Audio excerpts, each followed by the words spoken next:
today's top business news. And starting, Marcus, with a grilling for Swiss bankers. Getting a bit hot under the collar today, weren't they? Indeed, getting hot under the collar there over on Capitol Hill in Washington, D.C. That's where Credit Suisse has been answering accusations that it helped American clients avoid U.S. taxes. U.S. senators, they were grilling executive, as I say before, from the Swiss lender, including the chief executive, Brady Dugan. He blamed a small group of 10 to 15 bankers for behaving badly, but he said that senior managers had been caught unaware. It follows a report that claims U.S. customers held 22,000 Credit Suisse accounts back in 2006, and overall these accounts added up to more than 12 billion Swiss francs. Despite the bank's regret, U.S. Senator John McCain says the bank needs to take responsibility. Credit Suisse's management team regrets very deeply that despite the industry-leading compliance measures we put in place, we had some Swiss-based private bankers who appear to have violated U.S. law. Credit Suisse prospered for years by not requiring its U.S. clients to be tax compliant. While it made some changes to its internal policies, it was slow to ensure sufficient compliance by its U.S. account holders. Okay, there was Senator John McCain speaking there over on Capitol Hill on this Credit Suisse case, and we will, of course, be continuing to follow what happens when it comes to those accusations. Earnings at Airbus, meanwhile, they took off last year because of record demand for passenger planes. The plane maker posted full-year profits near €1.5 billion. That's 22% higher than for 2012. Shares traded higher on Wednesday as Airbus predicted higher profits looking ahead. It also pledged to ramp up production of its most popular aircraft, the A320, by 2016. As passenger planes do well, though, there have been concerns about the military side of Airbus. Chris Bockman spoke about that and other challenges with the chief financial officer of Airbus in Toulouse. Globally, in terms of the budgets, you're right. I mean, they are not growth perspectives per se. However, the group has a brilliant portfolio of activities. Take the A400M, where we now delivered 2 aircraft in 2013. Take the tanker aircraft, which are now getting into a mature phase, which we delivered to Australia, also to the Middle East, and also having good prospects on this one. However, I mean, we need to drive hard the competitiveness of the programs to increase further export opportunities.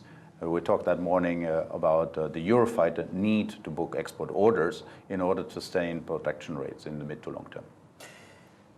The euro, you mentioned, I think it's an issue because the volatility. When it's at 135, you can handle it. When it goes above the 140, it's painful. That's not good for you for signing contracts, is it? Because you just don't know where it is. It wobbles. You're absolutely right. I mean, the dollar issue is always with us, but we managed it, I think, quite well. In the past, over many years, we increased the dollar content of our cost base significantly. It went from a 320 program from 50% to A380, 60%, and now on a 350, it's 70%. So that's the most important lever. Then what is left, we hedge. So I go into the market and take financial instruments. And we have a hedge book which is not less than $76 billion. And that gives me protection for 2014, 15, and 16. Okay, the Airbus CFO not fearing a rising euro there too much.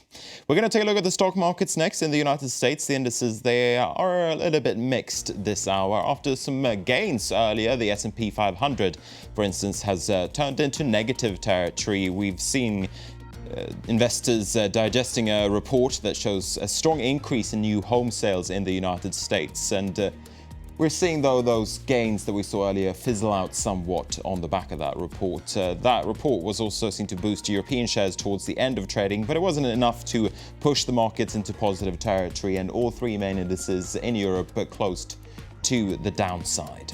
Now, US retailer Target warns that it will continue to feel the pinch of an embarrassing security breach. It comes after hackers stole customer credit card details by targeting card terminals at Target during the holiday shopping season.